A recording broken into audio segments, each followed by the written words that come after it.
மக்களே வணக்கம். அஜித் அவர்களோட குட் பேட் அக்லி ஜிபியு படம் வந்ததுலேருந்து அவங்களோட ரசிகர்லாம் பயங்கரமாக கொண்டாடுறாங்க. அதில் ஒரு நிறையா வில்லன் வர சீன்லாம் வந்து இளையராஜா அவர்களோட மியூசிக் யூஸ் பண்ணியிருக்கிறது தெரியும். ஸோ அதில் வந்து இப்போ ஒரு பிரச்சனை போயிட்டுருக்கு. அதாவது இந்த படம்னு இல்லை, ஒரு சில காலங்களாகவே வந்து இளையராஜா அவர்கள் இந்த மாதிரி இந்த படத்தில் வந்து ராயல்ட்டி கேட்டு வந்து கோர்ட்டில் கேஸ் போட்டிருக்காங்க. இந்த மாதிரி நிறைய நியூஸ் வருது.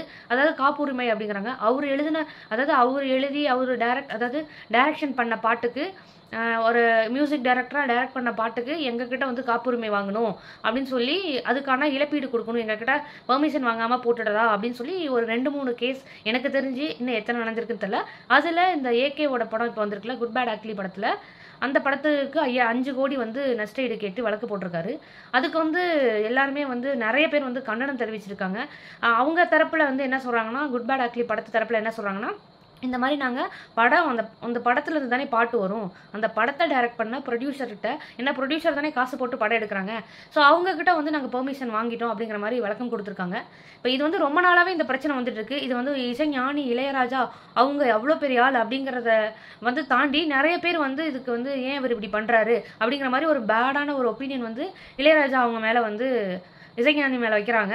ஸோ இதுக்கான ஒரு தீர்வு என்னை கேட்டால் இது வந்து ஒரு மியூசிக் டைரக்டர் கேட்பாங்க, அடுத்து வந்து அசிஸ்டன்ட் டைரக்டர் கேட்பாங்க, இல்லைனா அந்த படத்தோட ஹீரோ கேட்பாங்க. இந்த மாதிரி அடுத்தடுத்த பிரச்சனை வந்துக்கிட்டே இருக்கும். இல்லைனா யோசிச்சு பாருங்களேன், ஒவ்வொருத்தரும் இந்த மாதிரி கேட்க ஆரம்பிச்சிட்டா அப்புறம் எதுவுமே இப்போ வந்து நம்ம எல்லாருமே ரிலீஸ் ஆகிற படத்தை அவ்வளோ தூரம் கொண்டாடுற மாதிரி ரீஎன்ட்ரி கொடுக்குது. அதாவது பழைய காலத்தில், அதாவது 90s வந்து எதெல்லாம் வந்து ரொம்ப பீக்கில் போன சாங்ஸ் எல்லாம் திரும்ப 2K கிட்ஸு இப்போ இருக்கவங்க எல்லாருமே அதை ரீரிலீஸ் பண்ணுற மாதிரி அதை திரும்ப என்ஜாய் பண்ணுறாங்க. அந்த வைபை வந்து திரும்ப கொடுக்குறாங்க. அப்போ இருந்ததை விட இப்போ அந்த அளவுக்கு ஒரு கொடுத்துட்டு இருக்கும்போது தேவா அவர்கள்ட்ட கேட்கும் போது, என்னோட மியூசிக்கை என்னோட பாட்டை மக்கள் ரசிக்கிறாங்களா, இன்றைக்கும் எனக்கு அந்த புகழ்கிறாங்களா, என்னோட பாட்டு நல்லா இருக்குன்னு, அது போதும், எனக்கு பணம் தேவையில்லை அப்படிங்கிறாங்க. இதே மாதிரி இளையராஜா அவங்களோட தம்பி அண்ணனான்னு தெரில, ஆமாம், அவங்க கங்கை அமரன் வந்து சொல்கிறாங்க, நாங்கள் பணத்துக்காக பண்ணல, எங்கள் அண்ணா கிட்ட கேட்டிருந்தா எங்கள் அண்ணா கிட்ட கேட்டிருந்தா அவர் கொடுத்துருப்பாரு அப்படிங்கிற மாதிரி அவர் ஒரு ஸ்டேஜில் சொல்லியிருந்தாங்க. ஸோ இந்த பிரச்சனை இப்படியே வளர்ந்துக்கிட்டே இருந்தால் ஒவ்வொருத்தவங்களும், அதாவது நிறைய வந்து சினிமா துறையில், ஏன்னா மக்கள் தானே ரசிக்கிறாங்க, மக்கள் ரசிக்கிறதுக்காக தான் பழைய பாடல்களை இப்போ கொண்டு வராங்க. அப்படிங்கும்போது அதுக்கான ஊரிய நடவடிக்கை எடுக்கணும். இந்த நடிகர் சங்கம்லாம் அவங்களுக்குன்னு ஒரு அமைப்பு இருக்கும்ல, அதில் ஒரு தீர்மானம் கொண்டு வந்துட்டு, ஒருவேளை இவங்க அமௌண்ட் கொடுக்குறாங்கன்னா அந்த ப்ரொடியூசரு அந்த படத்தில் நடித்தவங்க எல்லாருக்குமா இல்லை அந்த டிரெக்டருக்கா, அதை அவங்க தான் டிசைட் பண்ணி ஒரு தீர்வு எடுத்தால் வருங்காலங்களில் வர அதாவது புது படங்களில் பழைய பாடல்கள் 90s 2Kல வந்து ஃபேமஸான பாடல்களை யூஸ் பண்ணுறதுக்கு தயங்காமல் டிரெக்டர்ஸ் யூஸ் பண்ணுவாங்க. அதுக்கு அந்த நடிகர் சங்கம் வந்து அதாவது இதுக்கு ஒரு மீட்டிங் போட்டு இதை எப்படியாவது இந்த ப்ராப்ளத்தை சால்வ் பண்ணி விட்டா வருங்காலங்களில் இந்த மாதிரி பிரச்சனைகள் இருக்காது.